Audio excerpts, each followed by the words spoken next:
উদ্দেশ্যে বলবো, আপনার মূল্যবান ভোট কাকে দেবেন? আপনারা ভাবছেন এখানে বিজেপিকে দেব।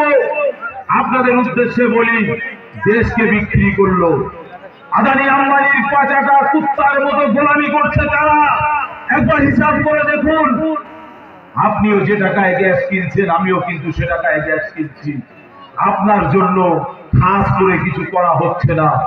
রেল বিক্রি হয়ে গেল, এলআইসি বিক্রি হয়ে গেল, দেশের বড় বড় সম্পত্তি গুলো, দেশের হেরিটেজ বিল্ডিং গুলো পর্যন্ত এই নরেন্দ্র মোদী সরকার বিক্রি করে দেওয়ার চিন্তা ভাবনা নিয়েছে। তাই আপনাদের বলবো, দেশ বাঁচাবার জন্য এই বসিরহাট লোকসভায় আমাদের আখতার রহমান বিশ্বাসকে খাম চিহ্নে ভোট দিন, নইলে আপনার ভোট বিফলে যাবে। অনেকে ভাবছে তৃণমূলকে ভোট দেবো, বিজেপি কেন তার জন্য।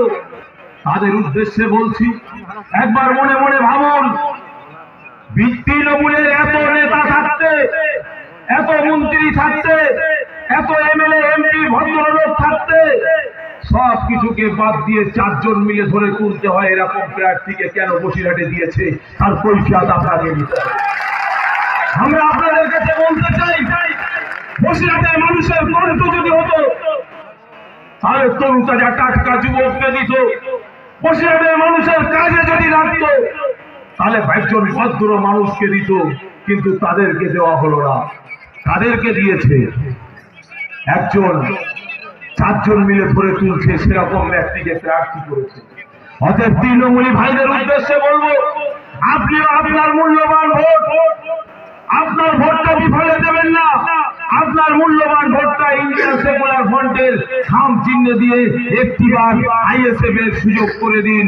আপনার কণ্ঠ হয়ে আপনার আওয়াজ যাতে লোকসভার মধ্যে তুলতে পারে সে ব্যবস্থা আপনি করুন।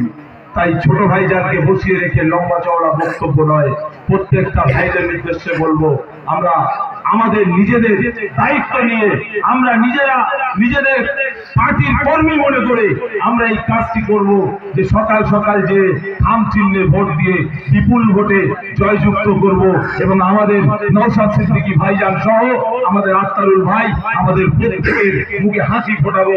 এই বলেই সকলকে অভিনন্দন জানিয়ে আমি আমার বক্তব্য শেষ করছি। ইন্ডিয়ান সেকুলার ফ্রন্ট জিন্দাবাদ।